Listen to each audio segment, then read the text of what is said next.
Welcome back to Hollywood Quest.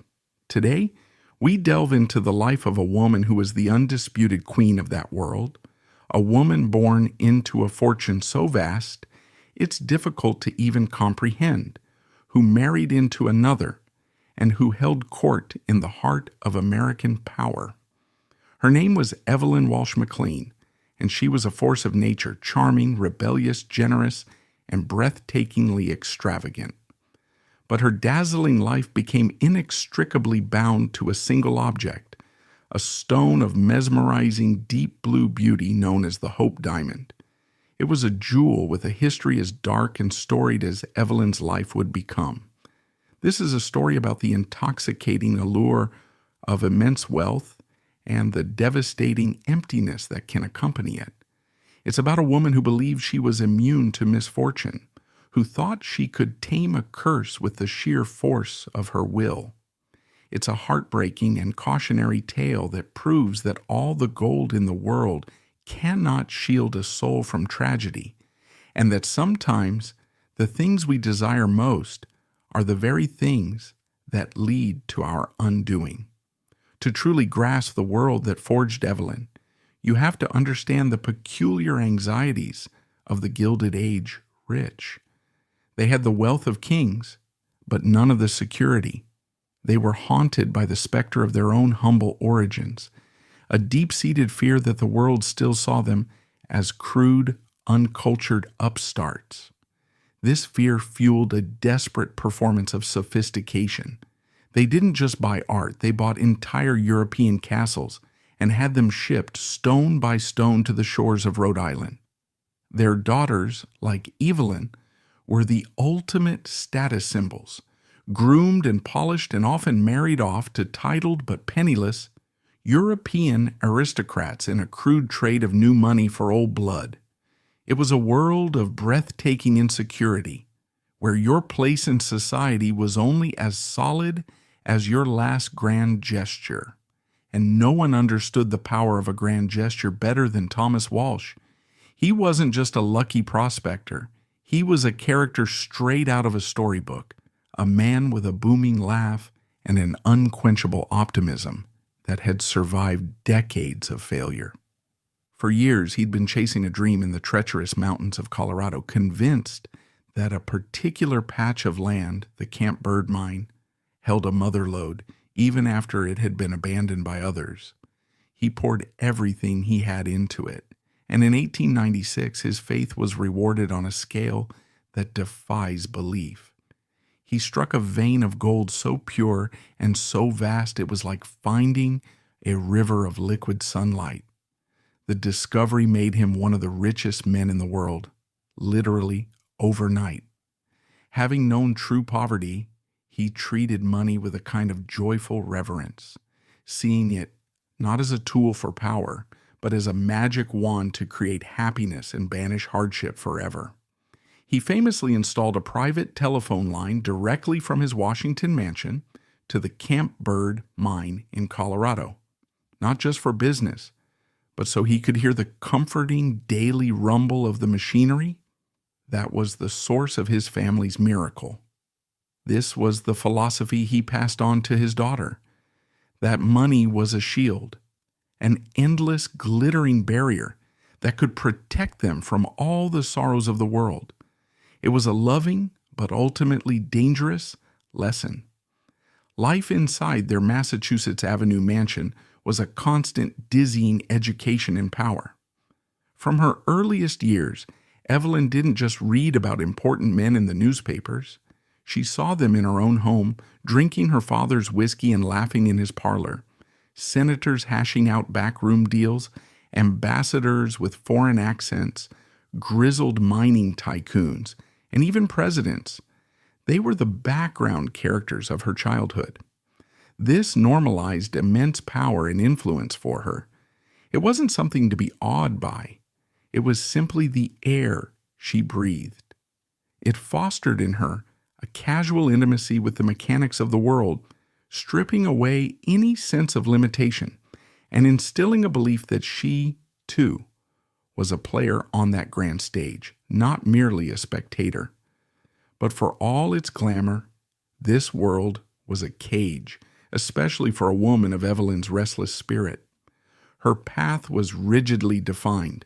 She was to be beautiful, charming, and marry brilliantly.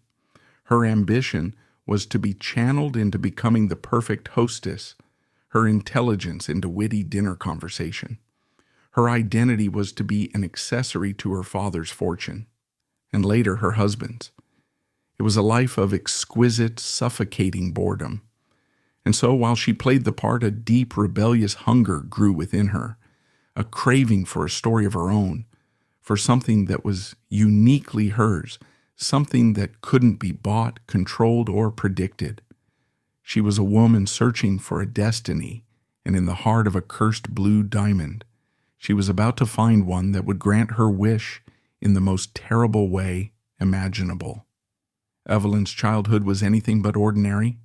She wasn't a quiet, demure child. She was vivacious, impulsive, and possessed a rebellious streak that both charmed and exasperated her parents. While other girls of her station were learning needlepoint, Evelyn was learning how to command a room. Her father adored her, famously giving her a working section of his gold mine as a birthday gift. She was given everything she could ever want, a habit that would define the rest of her life, the pursuit of the spectacular, the unique, the unobtainable. Her education was less about academia and more about social preparation. She was groomed to be a society hostess, to marry well, and to take her place at the pinnacle of the social ladder. In 1908, she fulfilled that destiny in spectacular fashion. She married Edward Ned Beale McLean, a man whose pedigree was as golden as her own. Ned was the sole heir to the McLean family fortune, a dynasty built on banking, real estate, and most importantly, the ownership of one of the country's most influential newspapers, the Washington Post. He was seen as Washington's most eligible bachelor, dashingly handsome, charming, and the inheritor of a powerful media empire. But where Evelyn was steel-forged in the unpredictable fires of the West, Ned was softer, a young man who had never known a day of want or work, and who lacked the discipline that had built his family's fortune. Their union was the merger of two colossal fortunes, creating a power couple that Washington had never seen. Their wedding was an opulent affair, a fantasy of silk and champagne. They embarked on a honeymoon to Europe with a staggering $1 million letter of credit, a sum that could have funded a small army. It was less a romantic trip and more a continent-wide shopping spree. Early in their marriage, Ned purchased another legendary gem for Evelyn, the 94.8-carat star of the East Diamond. But for a woman like Evelyn who craved the extraordinary, even this magnificent jewel was just an appetizer. She wanted something more. She wanted a story. In 1911, while in Paris, she found it. The jeweler Pierre Cartier, a master salesman with a flair for the dramatic, had recently acquired a stone of legendary infamy, le bijou du roi, the king's jewel, known to the world as the Hope Diamond. This was not just any gem.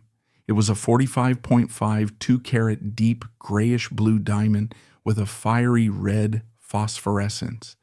And it came with a story so chilling it was almost irresistible. The legend, much of it likely embellished by Cartier himself, told of a stone stolen from the eye of a Hindu idol, cursing all who possessed it. It had belonged to King Louis XIV of France and was worn by Marie Antoinette before she met her fate at the guillotine. It was said to have brought ruin, madness, and death to a string of subsequent owners. Most people would have recoiled, but Evalyn Walsh McLean was not most people. The dark history didn't frighten her. It fascinated her. She famously declared that things considered bad luck for others were good luck for her. She saw the diamond not as a curse to be feared, but as a challenge to be conquered. Cartier, sensing her unique psychology, played his hand brilliantly. He didn't just present the diamond, he staged a theatrical event. He had the stone reset in a more modern, dazzling setting, surrounding it with a fringe of white diamonds. He then presented it to Evelyn not in his shop, but in the privacy of her hotel suite, nestled on a velvet cushion. He had even crafted a leather-bound book detailing its sordid history, framing it not as a warning, but as a tale of adventure fit for a queen. He then let Evelyn take the diamond on approval for a weekend. It was a masterful move. Once the massive blue stone was in her possession, she was never going to let it go. Ned officially purchased it for $180,000, a colossal sum at the time. The Hope diamond had found its most famous and most tragic owner. For a time, life was a whirlwind of glitter and glamour. Evelyn and Ned were the undisputed king and queen of Washington society. They purchased a sprawling estate called Friendship in the countryside and a magnificent townhouse in the city. Their parties were the stuff of legend. During the height of Prohibition, when the rest of the country was dry, the McLean cellars were famously well stocked, and they served champagne in bathtubs. At one party, circus elephants roamed the lawn. At another, the First Lady, Florence Harding, was the guest of honor. Evelyn wore the Hope diamond everywhere, making it her signature piece. She'd wear it to the opera, to dinner parties, even pinning it to her bathing suit at the beach. In a move of staggering eccentricity, she would sometimes let her beloved Great Dane Mike wear the diamond on his collar at parties. It seemed she was invincible, thumbing her nose at the centuries-old curse, but the gilded facade was beginning to show cracks. Ned, who had always been a heavy drinker, was becoming a serious alcoholic. His behavior grew more erratic and his spending more reckless. The couple's arguments became more frequent and more public. Still, they had 4 beautiful children, and for Evelyn, her role as a mother was paramount. Her eldest son, Vincent, was the light of her life. He was a bright, energetic boy, the future of the McLean and Walsh dynasties. Then, in 1919, the unimaginable happened. The first devastating blow of the supposed curse struck with brutal force. 9-year-old Vincent was playing just outside the gates of the family's Friendship estate when he darted into the street and was struck by a car. He died instantly. The very place that was supposed to be a fortress of wealth and safety became the scene of the family's greatest tragedy. The death of her firstborn son shattered Evelyn's world. The vibrant life of the party socialite was plunged into a grief so profound it would shadow the rest of her days. This wasn't a distant historical tragedy. This was the raw, visceral pain of a mother losing her child. The whispers started immediately, spreading through Washington and beyond. It was the diamond. The curse was real. Evelyn, outwardly, remained defiant, but privately, the tragedy marked a turning point. The light in her life seemed to dim, and the shadows began to lengthen. It's in the aftermath of Vincent's death that we see the true human cost of Evelyn's story. Her grief was all-consuming. She reportedly held seances, desperate to make contact with her lost son's spirit. She would sometimes set a place for him at the dinner table, unable to accept his absence. This raw, heartbreaking detail strips away the caricature of the flighty socialite and reveals a mother drowning in sorrow. A rarely told story from this period recounts how she once had the Hope diamond blessed by a priest, hoping to cleanse it of its malevolent energy. Whether she truly believed in the curse or was simply desperate for any measure of comfort, it shows a crack in her once impenetrable armor of defiance. As Evelyn wrestled with her grief, her marriage to Ned completely disintegrated. His alcoholism spiraled out of control, leading to public embarrassments and violent outbursts. He began a flagrant and humiliating affair with Rose Torte, the sister of one of his mistresses. showering her with gifts and draining the family fortune. Their lives became fodder for the tabloids, a spectacle of wealth and decay. The 1920s roared on, but for the McLeans it was a decade of decline. Ned's erratic behavior and his desperate need to be seen as a political player embroiled him in the Teapot Dome scandal, one of the biggest political corruption cases of the era.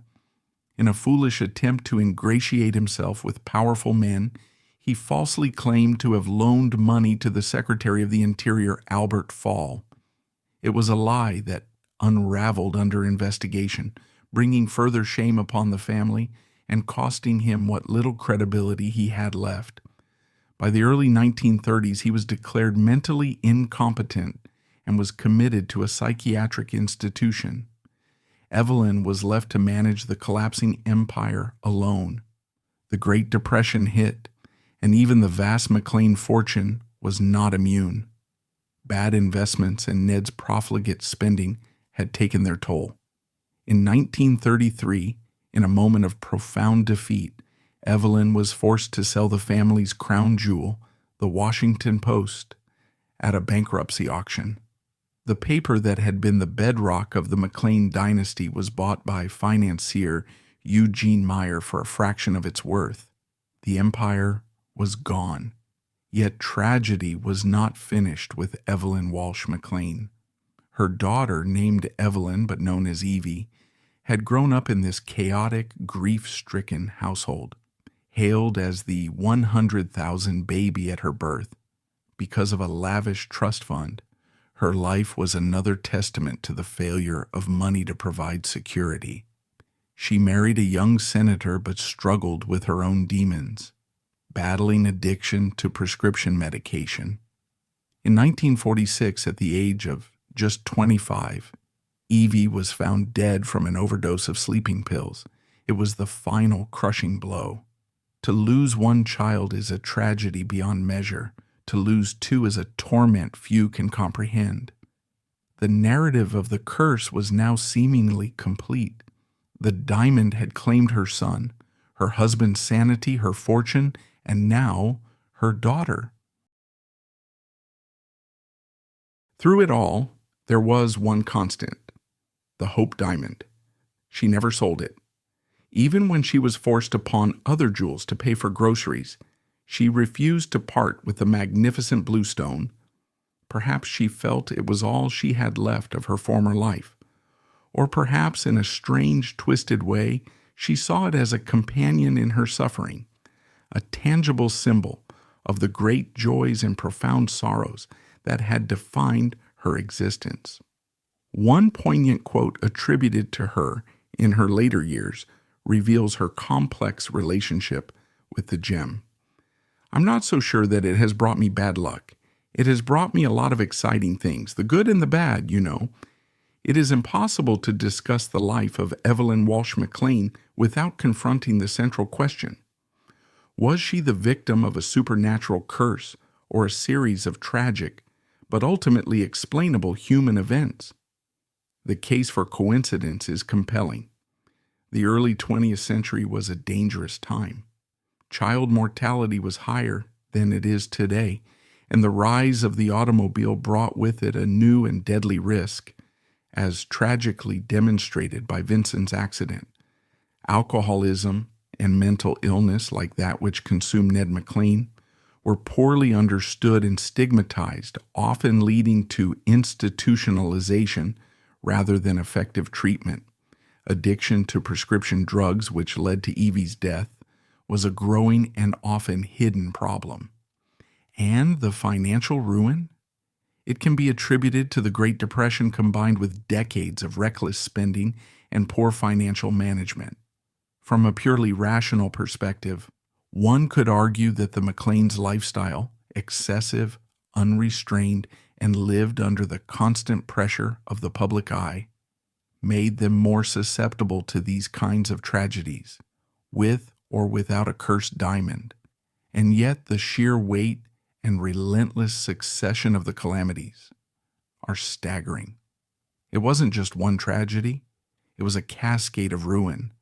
her son's death, her husband's descent into madness and public disgrace, the humiliating loss of her family's newspaper empire, the death of her daughter. It feels like the plot of a Gothic novel, too dramatic to be real.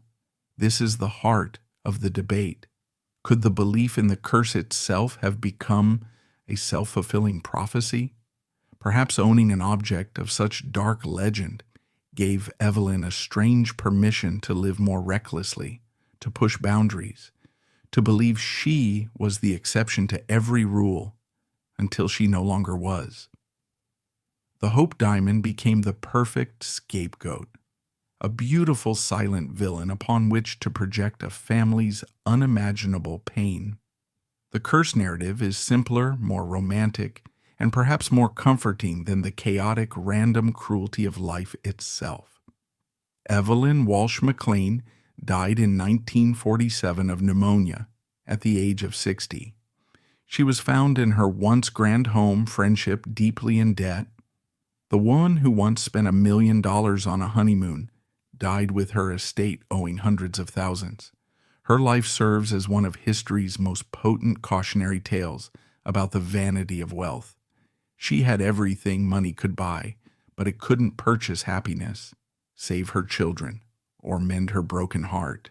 Her passing marked the end of an era, but the story of her most famous possession was far from over. To settle her estate's massive debts, her entire jewelry collection had to be sold. In 1949, the renowned New York jeweler Harry Winston purchased all of it, including the Hope Diamond. Winston, a brilliant showman in his own right, exhibited the diamond across the country as part of a traveling exhibition called the Court of Jewels. For the first time, millions of ordinary Americans could gaze upon the legendary cursed stone. Then, in 1958, in a move of philanthropic genius, Winston made a decision that would change the diamond's destiny forever. He donated the Hope Diamond to the Smithsonian Institution in Washington, D.C. He famously sent it not by armored car, but through the registered mail, wrapped in a simple brown paper package. The mailman who delivered the priceless package, James G. Todd, became a minor celebrity, a symbol of the diamond's transition from an object of private obsession to a public trust. By giving the diamond to the people housed in a museum for all to see, Harry Winston effectively broke the curse. The stone was no longer a private possession, a symbol of personal tragedy and excess. It became a public treasure, an object of scientific study and historical fascination. Today it is the most visited museum object in the entire world, viewed by millions each year. Its final chapter is one of education and public wonder, a peaceful end to its turbulent journey. Evalyn Walsh McLean's legacy is thus twofold. She is remembered as the tragic socialite, a symbol of Gilded Age excess and ruin. But she is also, inadvertently, the reason the Hope Diamond rests safely in the Smithsonian today. Her life, for all its sorrow, was the final fiery crucible through which the diamond had to pass before finding its permanent home. In the end, what are we to make of the spectacular, heartbreaking life of Evalyn Walsh McLean? Was she a foolish woman who tempted fate and paid the ultimate price? Or was she a resilient, if flawed, human being who endured more loss than any person should have to bear? The truth, as it so often is, likely lies somewhere in between.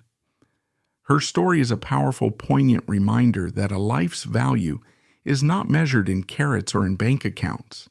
She lived a life that was larger than fiction, filled with unimaginable highs and soul-crushing lows. She was a product of her time, an era of unparalleled opulence and shocking inequality. But her pain was timeless and universal. The grief of a mother, the sorrow of a broken family, the loneliness that can exist even in the most crowded of rooms.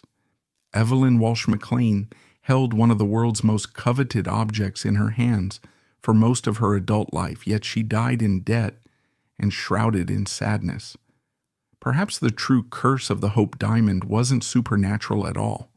Perhaps it was the simple human curse of believing that an object, no matter how beautiful, could ever fill the voids in a human heart. Her story lingers with us, a glittering and tragic ghost from America's past, forever asking us to consider the real price of the things we desire most.